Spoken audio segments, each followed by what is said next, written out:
Hey everybody out there, you're tuned in to 91.8 The Fan. You're in my corner, and I have a returning guest in the corner who's missing his partner in crime. I think we just saw her somewhere. She flew by. She was. And would you like to unveil your secret identity to the masses? Yes, I am Yuri Lowenthal, for what that's worth. And I'm here on 918 The Fan and excited to be back. Yes! We haven't talked to you in a really long time. It's been a long time. And we haven't seen you guys at conventions lately. I guess we just haven't crossed paths. And we haven't been to a lot of conventions, to be honest. I think the last time you saw us, we were doing a lot of conventions because we were also shooting our film Con Artists, which I think one of you may have made it into the final cut there. Yes! Yes, but yeah, we kind of burned out a little bit. We had done a lot of conventions in the past few years, and then this last year or so, we were so burned out, and we were so busy with other things that we just haven't managed to get to a lot of conventions. I miss it though. I think we've got a couple scheduled now for this year, and we might add some. Well, it's understandable. I mean, when I go to a convention, I wake up way too early because usually we do a lot of the press stuff. Even Yeah, if we're guests, we still interview people. So we get there at like 7 o'clock in the morning, and we don't leave until deep into the night, and then let's do it all again the next day. exactly. Don't you need like a week to recover after that weekend? I feel like it, especially Yeah. with the heels. But I don't know if you know Oh, about yeah. that. See, and I don't even have to wear heels. That's ridiculous. But the mandatory cosplay, you must wear those sometimes. That's true. That's true. Well, if I ever cosplay again, I'll think about the heels. Okay.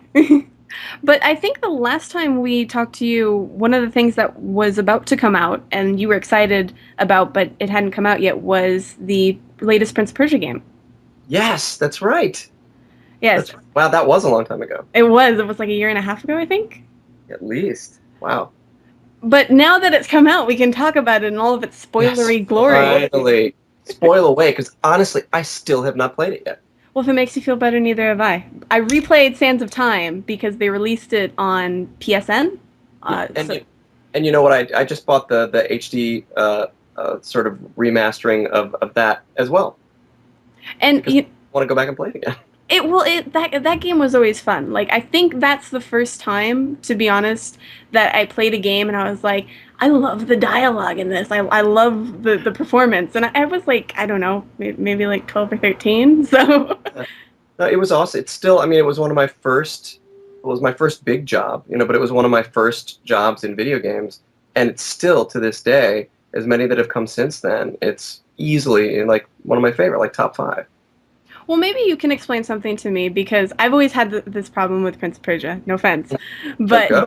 I love Sands of Time. I love how like sort of snobby he is in the beginning, and he's all like, "You can't touch this." But then you Right. get to the next one, and his first line is like a curse, and then you're like, "What happened?" Yeah, they. Well, here's as I understand it. Here's what happened. The first one did great, and they're like, "Wow, we did great. What do we do for the next one?" Well, what kind of games are selling right now? What are people playing? Oh, super violent, edgy, dark games. So how do we make Prince of Persia better? Well, let's make it super violent, edgy, dark, and then it'll be better because that's clearly what people want. And so I think they just missed what people really liked about that first game, which was the puzzle solving and the interesting relationships with the characters and the storytelling aspect of it. And they just sort of put all that other stuff on it, and then they thought, oh well, Yuri's this one kind of prince. We need a new prince to embody this new feeling we want to bring to the game. And so they cast Robin Atkin Downes, who's amazing, but different. And so I think that's where it went. And some people liked that game, some people liked the change, but a lot of people who like the original, missed that. And so then they came around with the third game, and they're like, hey, we got a lot of complaints about how it was missing a lot of stuff from the people stuff, the stuff that people liked from Sands of Time. And so will you come back and be the prince again? And I said, sure, I love playing the prince. And then they sort of did a reboot on the fourth one, and so they're like, it's going to be completely. We're starting sort of from scratch. He's got a whole new history and a whole new look, and so they cast another guy. That was Uh, that was Prince of Persia 2008, right? Yeah, which is like Prince of Persia Zero, I think, or I something. call that non-Prince of non-Persia because they're non-Persia and he's not a prince. So Exactly, exactly. And they cast another brilliant actor in it, Nolan North, who's great, but once again different. And then so when the time came around for what is it, the most recent one, the Forgotten Sands, Forbidden Mhm. Sands, um, they they wanted to try to get back to once again what people like from Sands of Time, which I guess maybe they got in to a certain degree. Like I said, I haven't played it. I should probably throw it in eventually. I enjoyed doing it. And they had done several versions, like they did a Wii version and a PSP version, and then the PlayStation, Xbox version. So that were all slightly different from each other. I well, just I don't have I the time. really need to play that. Like I'm the same way. It's like I don't have time to do anything, I feel like, but Yeah. I really need to play that one because that's what I loved about the original. I mean, I get to the second one and no offense to the voice actor who took over Oh that yeah, role. sure. It's Like it's not his fault. yeah, I call it his Linkin Park phase, but I have yet to beat the second one.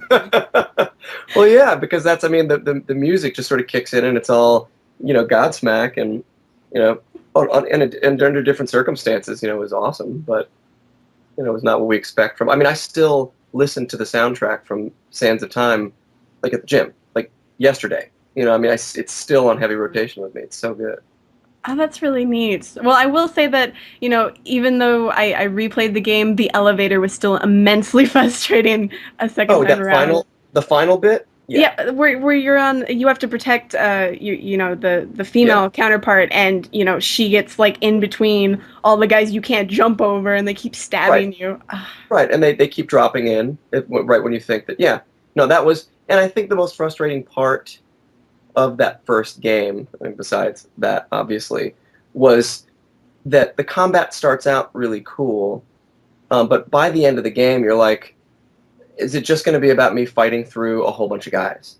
mhm. And that was the only part that sort of wore on me. Other than that, it was kind of great. And then just of course after the elevator thing, when you kill the vizier at the end, you're like, oh, that was easy.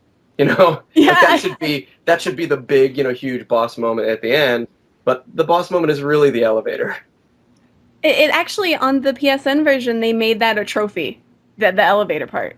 Oh, really? Oh, Yeah, nice. they made that just to get through that, you get a trophy, and not many other story elements got a trophy. So I always thought that was funny. Nice. And Yeah. I also had to collect all of the sands or little dust thingies, and then all Yeah. of the glowing orbs and all that fun stuff. But I had fun playing it, and I actually got our co-owner to play it as well because he had never played Sands of Time. His big Hmm. things is Tales of. So Yeah. Yeah.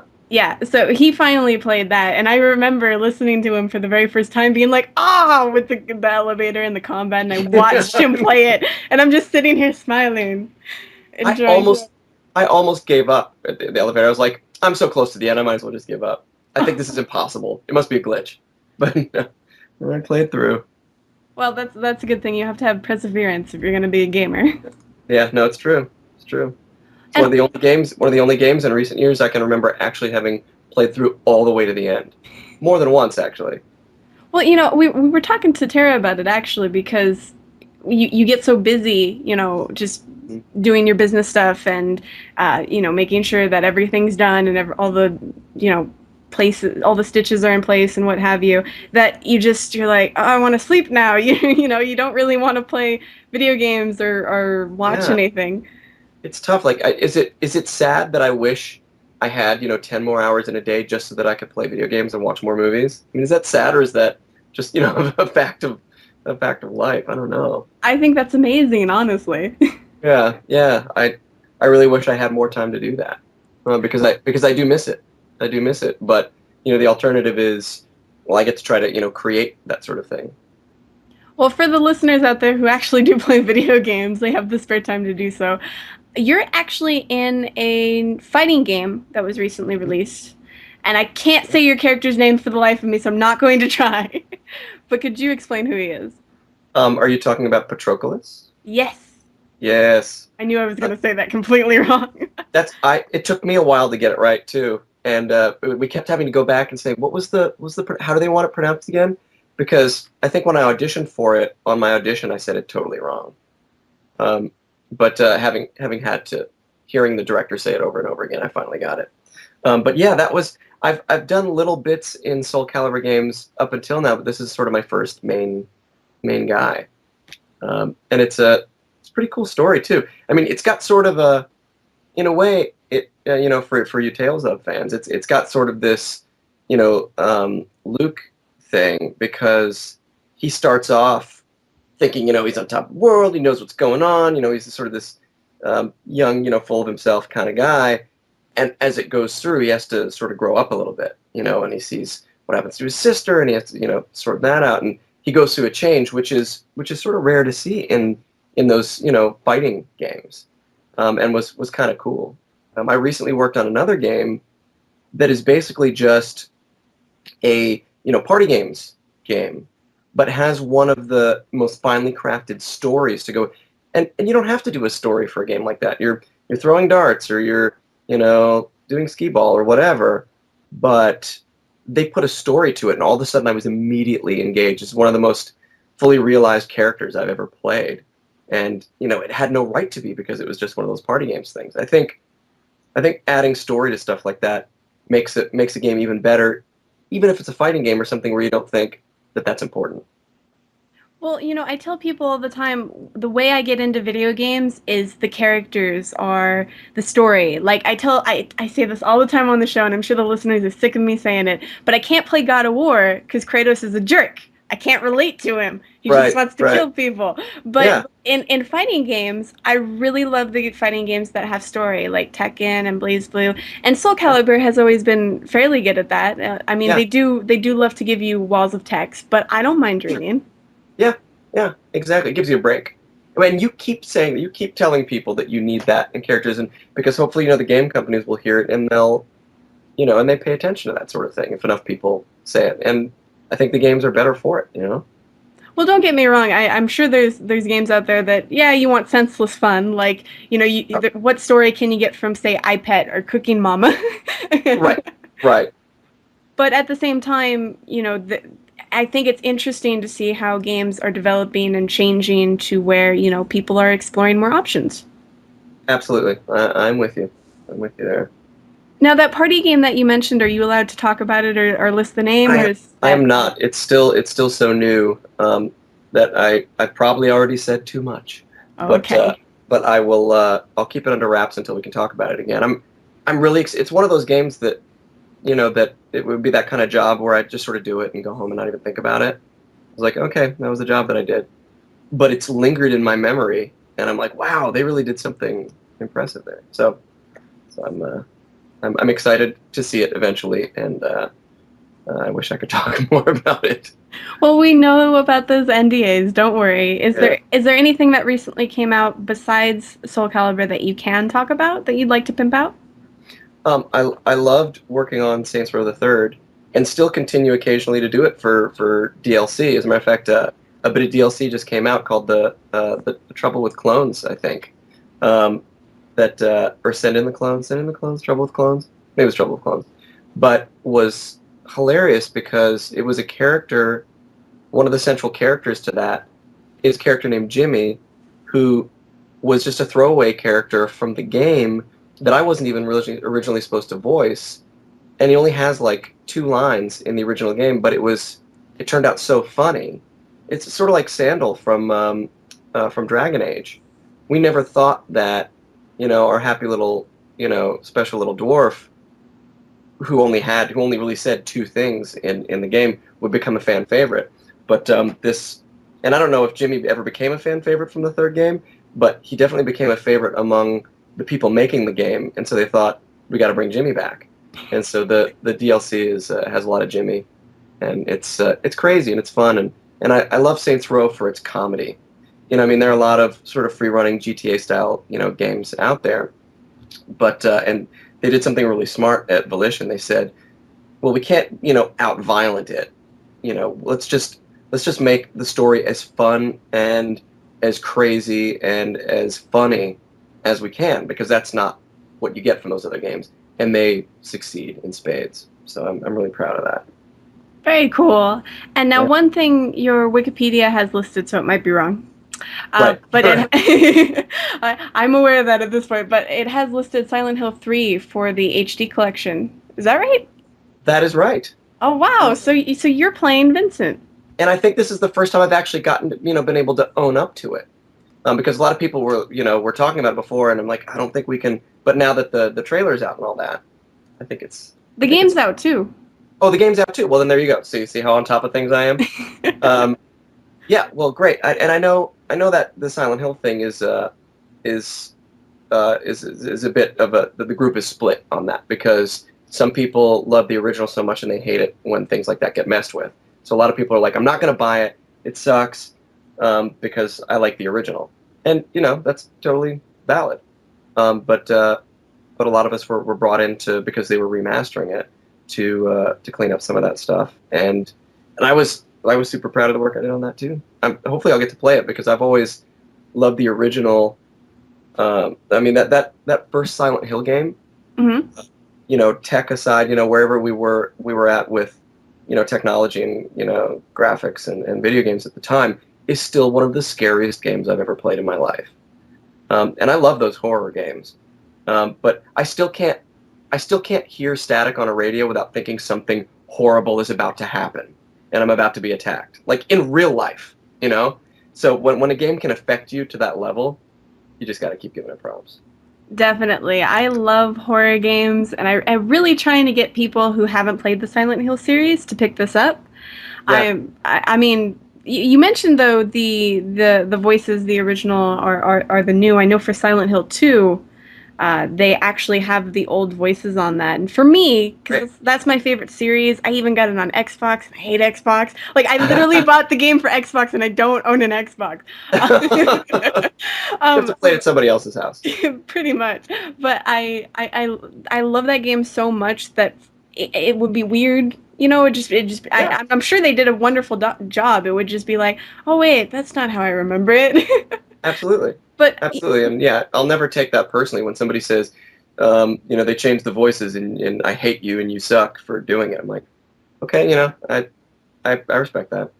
well, for Silent Hill 3 though, I didn't play that as obsessively, and in Right. fact, I think in the original, maybe because they didn't change any of the graphics to match any of the lip syncing, or whether they didn't have, all the footage in front of them or what have you. I thought some of it was kind of not matching, especially with Vincent. So it would be nice to see your take on the character. I'm curious to see it too because we definitely had a lot of fun doing it, and Vincent's crazy. Just a little bit. Just a little bit, and I don't get to always play the crazy character, so it was, I was pleased that they saw fit to cast me. And so, did they play? I have to wonder, you're working on a horror game. Did they play any pranks on you or anything? Try and get you scared? No, no, not in the booth, not normally. I mean, there's a lot of goofing off that happens, but I don't think we ever got pranked. Although occasionally you'll go into a situation, a booth to record or whatever, and they'll they'll ask you if you want the lights up or the lights down, and if there's any sort of whatever sort of most comfortable for you. Unfortunately, I guess for the ambiance, the room I recorded in for this was really sort of wide and bright and really didn't lend itself to the atmosphere at all. I would have preferred the dimmer, scarier version. Well, hopefully you can pick it up and you can sit on your sofa and turn off all the lights and put a blanket around you and just get into the mood. Maybe I don't know that I'll be able to. That might be too scary for me, and I'm hardcore, so we'll see. We'll see.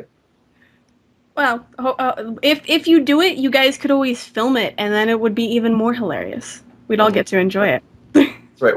Silent Hill 3 walkthrough with Yuri Lowenthal screaming at the only this and a lot of you will know this actor Travis Willingham, who is in a lot of these things as well. He might even be in some of the new Silent Hill remastered stuff.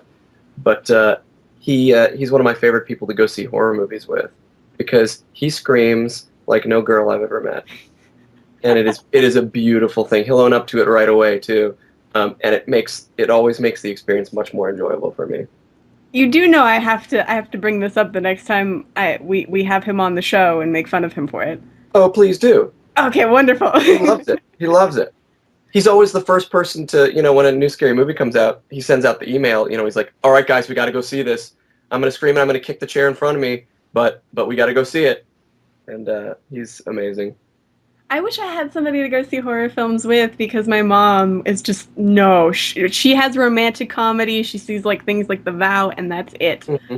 Well, So, I have to take Travis as my date because Tara won't go to those movies with me. So Travis is my date. well, mentioning both of them, you guys are actually all in a series together Yeah, on the interwebs. It's a little bit adult, but it's that's a little bit. hilarious. Thank you, thank you. I am super proud of it. I mean, we all are.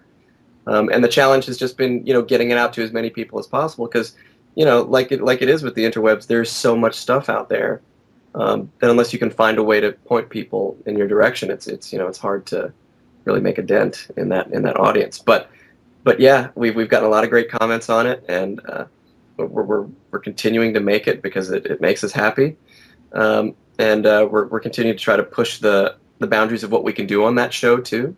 For example, taking it off the shelf a little bit every now and then, bringing in guest characters, but then that starts to make the show more expensive, and so we may actually have to do an Indiegogo campaign to raise money for the following season because it's hard to keep paying out of your own pocket. The show gets expensive, so. Well, hopefully that's successful, and make sure to let us know when that happens so we can let the listeners know.